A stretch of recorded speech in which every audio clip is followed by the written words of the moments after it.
So this is a velociraptor. If you can see, the pelvic bone is pointed backwards. All the bones are filled with air sacs and hollows, just like a bird. And if you mean the word raptor means bird of prey. And if you notice, these raptors are very small.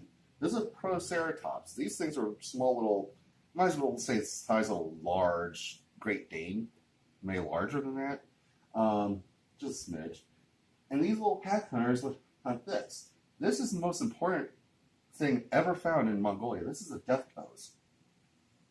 These two are in combat when something happened, a dune shifted, and just smothered them dead. Oh. Welcome, everyone, to my channel, Playing with Rocks. This is Eric, your dinosaur guy, and today, no, we're not talking about raptors all day today. We are talking about plate tectonics.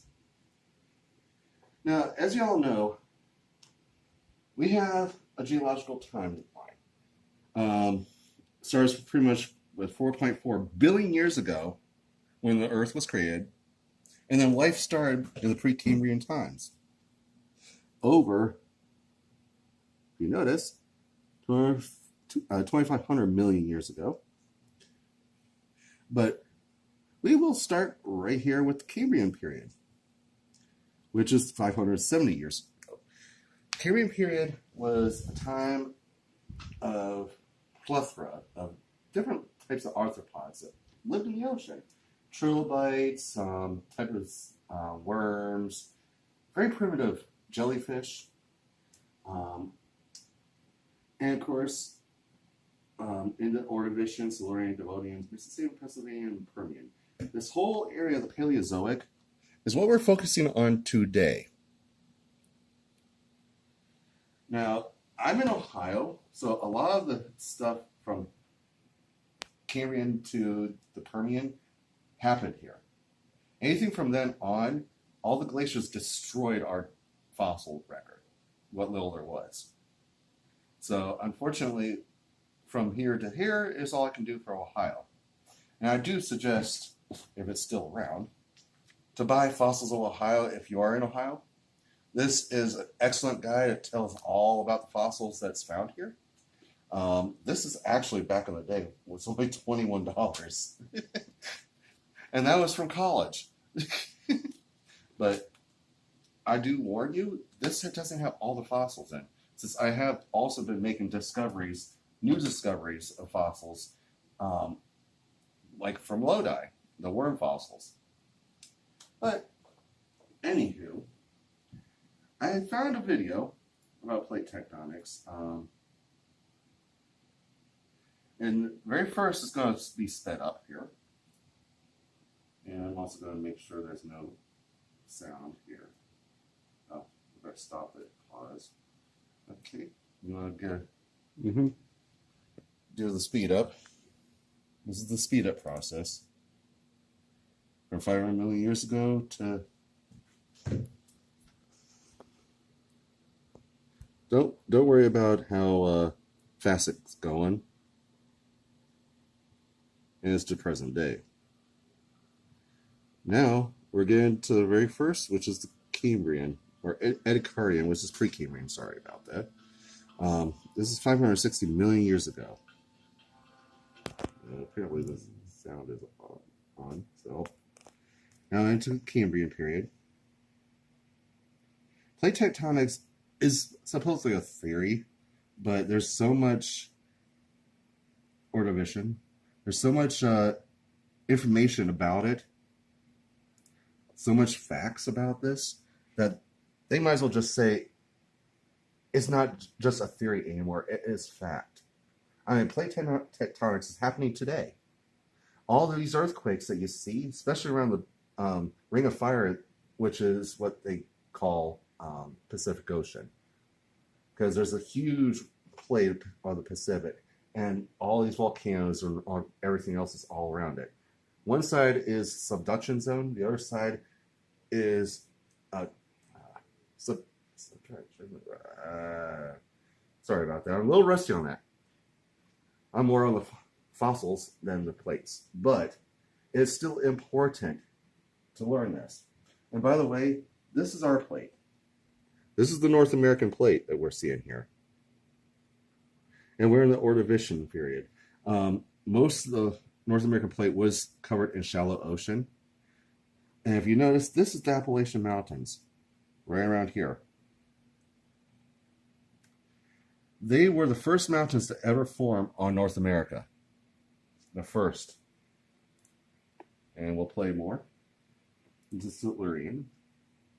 And if you will notice, the continents are coming back together. And they will come back together for the Permian era. There's the Devonian period. You notice, there's still a huge shallow sea right here that creeps up. You're probably wondering, well, where's all the other continents? They're there. They're there. Trust me. Play this a little bit further. And if you see, North America kind of got a little bit more drier. More earthquakes, I guess. This is the Carboniferous period. 350 to 300, I do believe. This is the Mississippian and Pennsylvania eras. They just decided to lump it into a Carboniferous period. Don't ask me why. I guess it's some English thing. No offense to all the Englishmen out there. But if you notice, we're still kind of waterlogged. Ohio and Eastern North America was rich in plant matter and in fossil record. We had a lot of different types of sea ferns, which if you notice on one of my posts earlier, that I talked about some of the Cretaceous from the Pennsylvanian era. Our coal beds came from this. Every bit of coal that you use, any type of fossil fuel, comes from the Carboniferous period, including whatever you burn in your cars.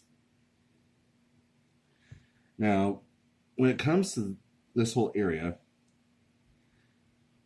the water was starting to recede. It was definitely just starting to recede here.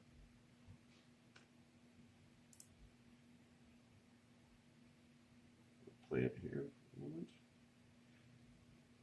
You see, watch. Bam! Into the Permian. That's when the North American plate came into contact with all the other plates that was down around here, which would have been the African plate, the South American plate, and all.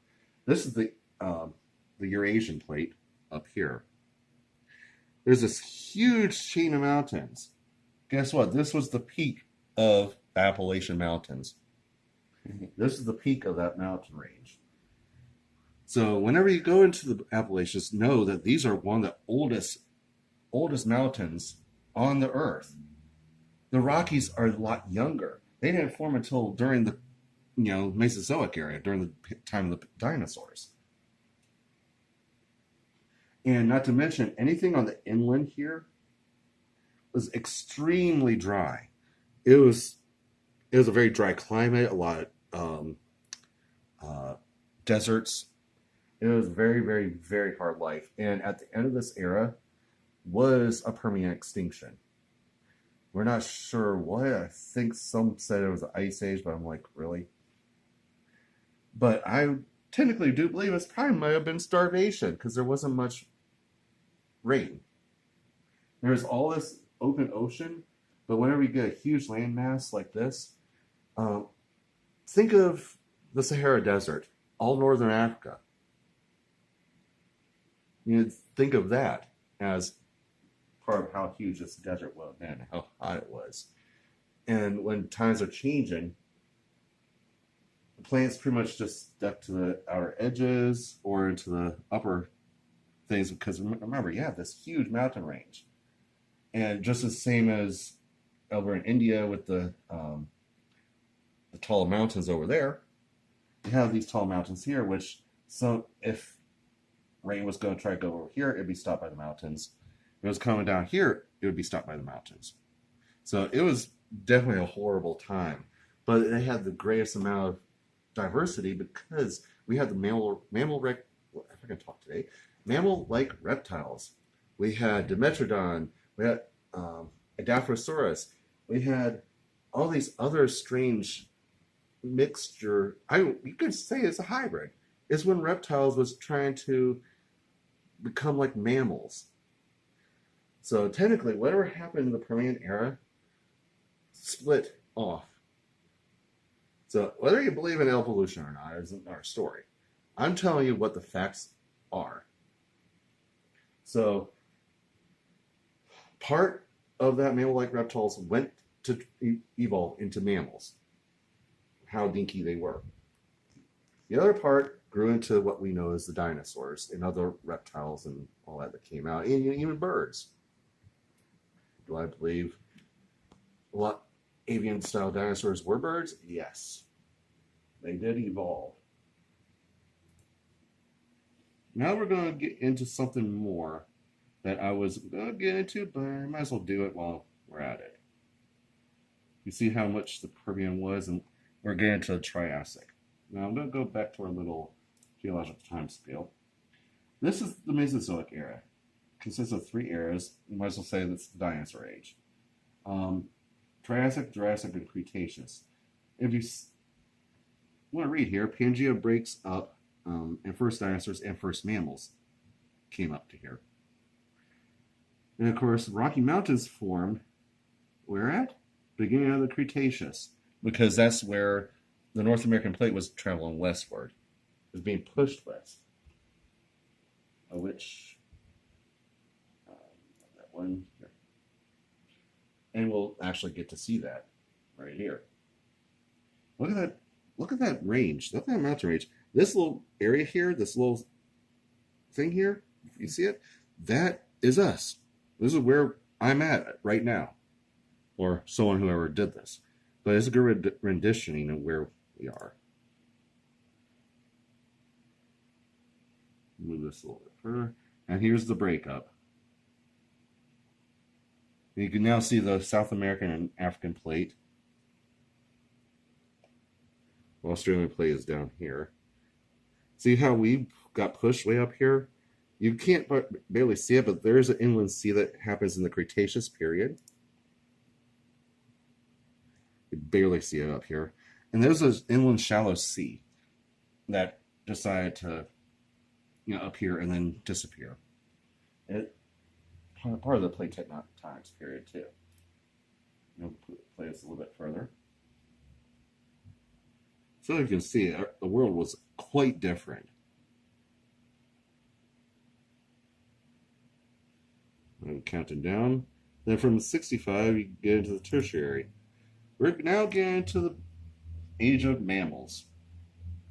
Oh, it's not called Tertiary anymore. It's called Paleocene. I tried to read to find out why they changed it, because all this time I was taught Tertiary. And now it's Paleocene. What is it? So hard to say Tertiary?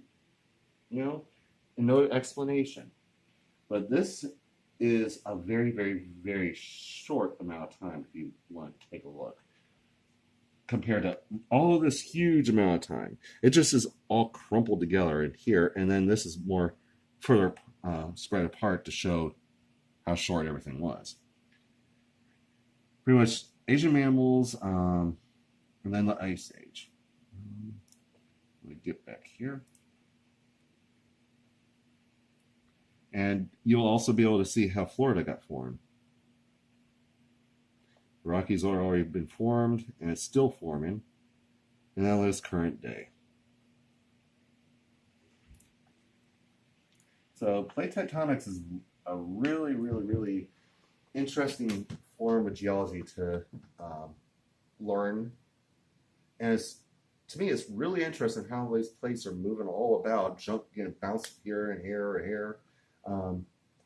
But I strongly encourage you to look into it.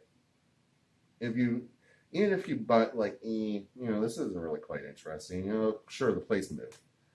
But if you want to also know, plate tectonics is also what helped us figure out how the plates fit together and how dinosaurs like T-Rex and Carcharodontosaurus looked. And apparently we had a call from him.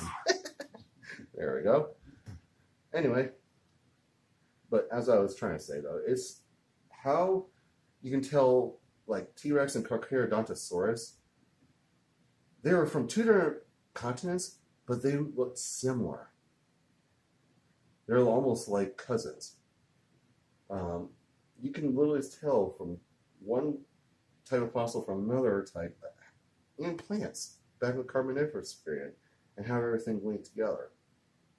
I hope you found this very informative. I'm going to cut this short for now. If you like my channel, subscribe to it. If you like my video, give it a thumbs up.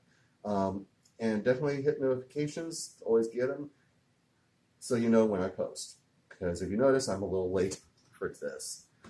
So, it's Dinosaur Guy signing off, and you have a great day.